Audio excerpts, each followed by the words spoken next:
दोस्तों, आज मैं आपको सुनाने वाला हूँ कहानी गुणों का प्रभाव। वाराणसी नगरी के पास एक बहुत बड़ा तालाब था। वह सदा जल से लबालब भरा रहता था।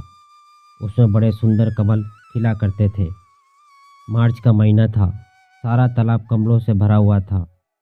तालाब का पानी कमल के फूल और चौड़े पत्तों से पूरा ढक गया था। किनारे पर उगी घास भी सुंदर लगती थी।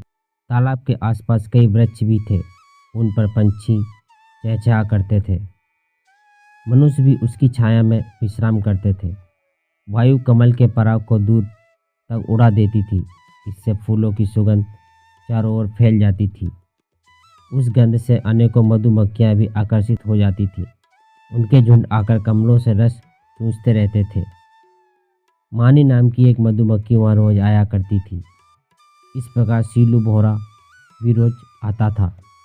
दोनों एक दूसरे को आते जाते उठते बैठते देखते थे। धीरे धीरे दोनों में मित्रता हो गई। वे घंटों बैठे कमल का रस चूसते रहते, आपस में बातियाते रहते। जैसे ही सूरज डूबता सीलू फूल से उड़ जाता, क्योंकि उसका घर वहाँ से कई मील दूर था। मधुमक्खी के साथ ऐसी कोई कठिनाई नहीं थी। तालाब के पास ही एक किसान की झोपड़ी थी। उस झोपड़ी के पास एक आम का पेड़ था। उस पर मानी ने अपना घर बना रखा था। किसान भी रानी को बड़ा प्यार करता था। एक बार सीलू भौरे के पंख में चोट लग गई। मानी बोली, सीलू भाई, तुम्हारा घर तो दूर है, तुम्हारे पंख में चोट लगी है, तुम घर कैसे जाओगे? आज मेरे ही साथ चले चलो। सीलू को मानी की यह बात अच्छी लगी।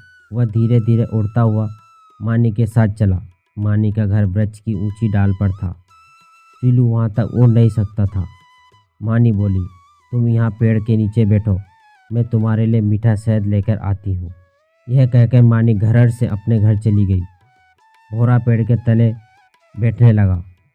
वहीं किसान अपने छोटे से बेटे के साथ बैठा था। भौरे का संतुलन बिगड़ गया और वह किसान के बेटे से जा टकराया। सीलू का डंक उसके गाल में छू गया और वहाँ खून झलकने लगा। किसान ने हाथ का रुमाल उस पर मारते हुए कहा, यह ना जाने कहाँ से मरने आ गया है।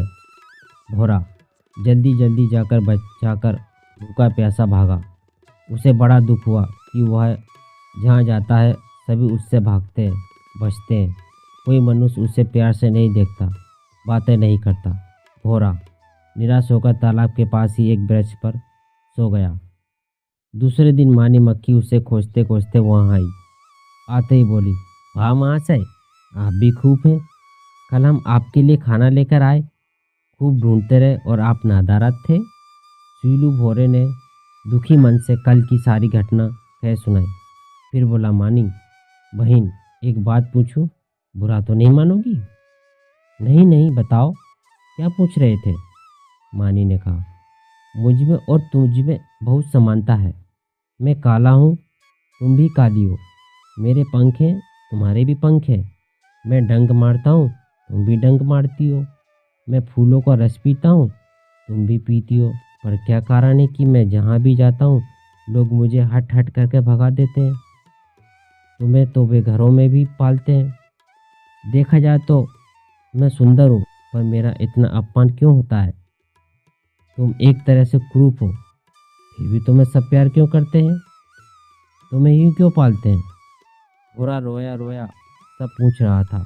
मानी थोड़ी गंभीर होते हुए कहने लगी, भाई, तुम सुंदर हो तो क्या हुआ?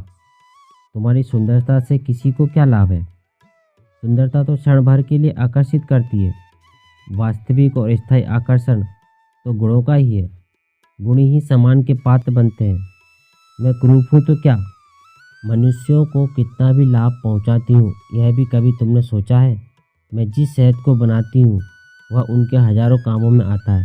मैं डंक मारती हूँ तो क्या समाज के लाभ की बात ज़्यादा सोचती हूँ? दूसरों का उपकार अधिक करती हूँ। मेरे बहुत से गुणों से यह एक बुराई भी ढांक जाती है। सच बात तो यह है कि सीलू भाई, गुण ही सौंदर्य का स्थान है। गुण ही सच्चा प्यार पाता है। भौरा सारी बात समझ गया था। वह भी सोच रहा था कि कैसे वह स्वयं को समाज के लिए उपयोगी बनाए। कहानी अच्छी लगी हो तो वीडियो को लाइक कर दे, चैनल को सब्सक्राइब कर दे और घंटे को भी दबा दे ताकि आपको ऐसी इंटरेस्टिंग कहानियाँ आगे भी मिलती रहें।